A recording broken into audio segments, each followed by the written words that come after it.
Hello students and welcome to Unit 5 Lesson 2. In this lesson we are going to look at graphing relationships in general.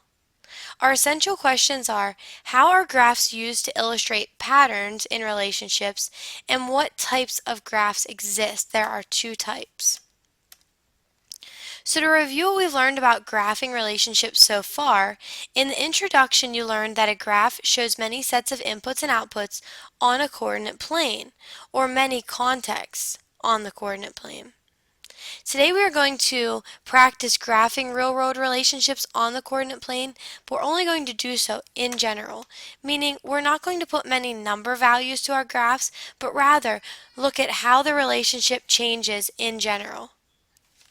As we are looking at how the relationship changes in general, we can find keywords within problems to imply how the variables are changing. So let's warm up by looking at some words and trying to decide if they imply that an amount is increasing, decreasing, or remaining constant or unchanged. So here's the first word. Stays the same. Does stays the same imply that an amount is increasing, decreasing, or is constant? Stays the same implies that the amount is constant. On a graph, we would see a horizontal line to describe a constant amount. What does rises imply? Well, rises indicates an increase, so it means that the relationship is increasing. On a graph, we would see the line representing the relationship, or the dots representing the relationship, going upward.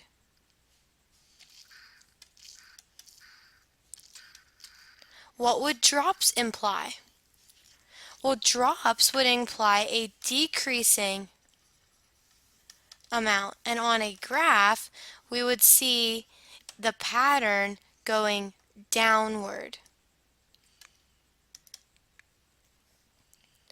Lastly, increasing or decreasing or constant for the words slow down. Well, slow down also implies a decrease. It will also be a downward line. And I gave you this example to show you that more than one word can imply the same change.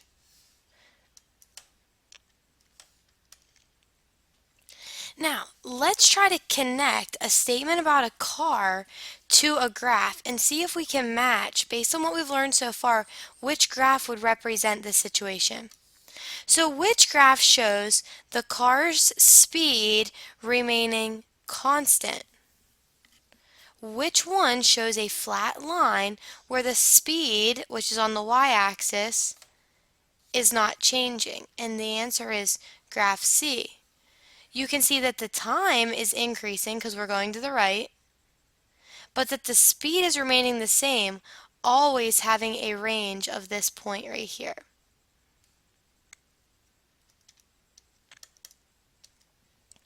Okay, so which one shows the car's speed increasing slowly but steadily? Well, our options here are graph A or graph D because we saw increasing. Now we just got to see which one shows slowly but steadily. Graph A increases very quickly. Graph D increases slower than graph A. So the best choice is graph D because it shows what we call a gradual increase. Which graph shows the car's speed increasing quickly? We again have two graphs which increase, which are A and D, but quickly implies that it goes up very fast or will be a very steep relationship on a graph. So the best choice is graph A. Which graph shows the car's speed gradually slowing? Well, the word slowing implies a decrease. We have two graphs that are decreasing. Which one is gradually slowing? If we look at graph B, it is going downward, but it is taking a lot of time. See how it's stretching further to the right?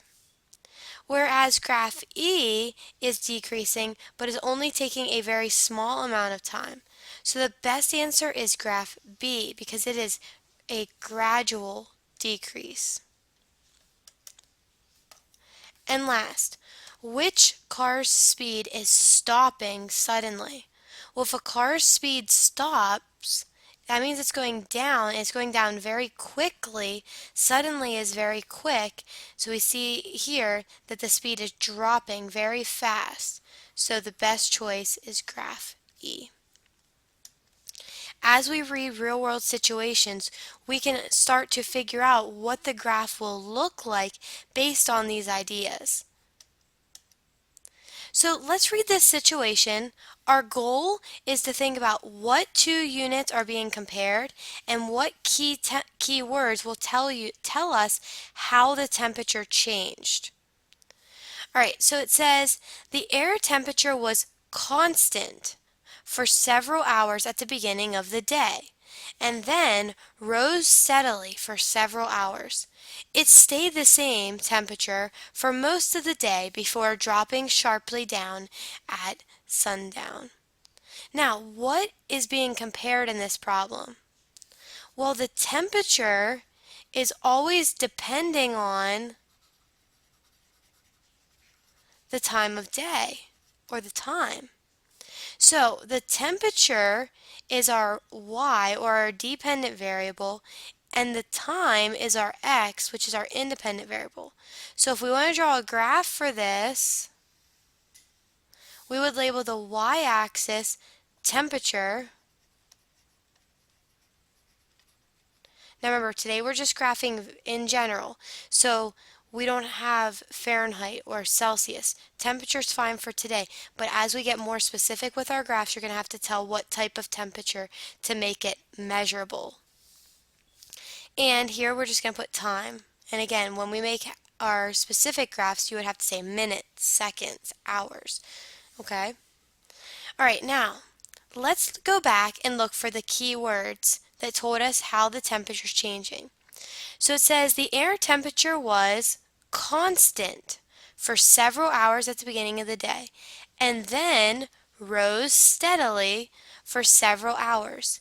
It stayed the same for most of the day before dropping sharply down at sunset. These key words will put a graph to how the temperature was changing. Okay, so it says the air temperature was constant, so we'll draw a flat line, for several hours. Then it rose steadily. It stayed the same and then dropped suddenly down at sunset. That would be a graph that shows how this temperature is changing over time. Let's look at another example. As we read it the first time, we're going to look at what two units are being compared, and as we read it the second time, we'll look for what key words tell us how speed changed. Sally arrived at the gym. She started up the treadmill, and it gradually increased to 5 miles per hour.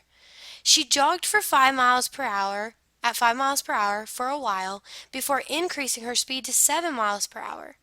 She ran for a while at 7 miles per hour, then decreased the speed to a slow walk, which was 2 miles per hour, before stopping for the evening. So we are comparing her speed on the treadmill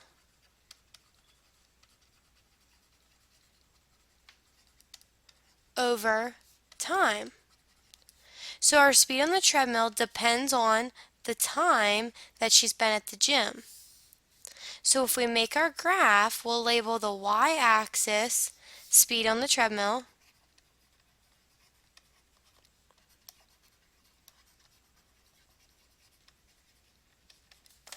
and the x-axis time. Now notice, in both the situations that we've looked at so far, I've only drawn which quadrant? Quadrant 1, because the domain and range for this situation has to be positive. You can't have negative speeds on the treadmill, and you can't have negative time. So that's why I only drew quadrant 1. Now let's go back and look for our keywords. Sally arrived at the gym. She started up the treadmill and it gradually increased to 5 miles per hour. She jogged at 5 miles per hour for a while before increasing her speed to 7 miles per hour. She ran for a while at 7 miles per hour, then decreased the speed to a slow walk before stopping for the evening. Now, we do have some numbers in this problem. So I'm going to label this up to 7 because that was the fastest she went. So there's 1, 2, 3, 4, 5, 6, 7. Now, I'm going to start here at 0, 0. We have to be very careful with touching this line because that means that there's no 0 of the y value.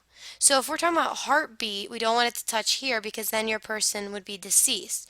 If we're talking about candles, we'll be implying that there are no candles. We're talking about speed on treadmill, we're implying that there's 0 speed on the treadmill. So you just got to be careful with touching this to make sure that you really do want a 0 value initially. And we do because the treadmill was not running when she first got there, unless somebody else was using it. So it says that Sally gradually increased to 5 miles per hour. So is it going to go like straight up? Do you just start like running really fast? No, but it went, slowly up to 5 miles per hour. Okay? Then she jogged there for a while, so I'm going to keep it constant because that's implying that she did not change the speed before increasing her speed to 7 miles per hour. So then she went up to 7. And she ran there for a while before she decreased to a slow walk, which was at 2, which she did that for a while before she stopped for the evening. So it goes down, back down to the x-axis because the speed was 0. So this would be the type of graph that would represent this situation. Now, there are 2 types of graphs. Both of our graphs that we looked at so far are what's called continuous graphs, graphs that are connected lines or curves. If you want to know if a graph is continuous or not, you can kind of test it by seeing if you can trace the whole graph without lifting your pencil. The other type of graph is called a discrete graph. A discrete graph is the opposite. It has distinct unconnected points, and that means that it has a disconnect between parts. Here's an example of a situation that would need discrete points. It says Simon is selling candles to raise money for the school dance. For each candle he sells, the school will get $2.50. He has 10 candles that he can sell. Now, if you think about domain and range, the input is the candles that he could sell. So the domain would be you can actually do 0 candles. 0 candles, 1 candle, 2 candles, 3 candles, 4 candles, 5 candles, 6 candles, 7 candles, 8 candles, 9 candles, or 10 candles. We wouldn't say that the domain is from 0 to 10 because Simon can't sell half candles or quarter candles. He can only sell distinct whole number sized candles.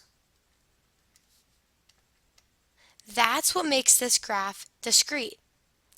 Likewise, if we looked at the range of this situation, he could make $0 or $2.50 or $5 or $7.50 or $10, etc., always adding by 2.5, and the most he could make was $25.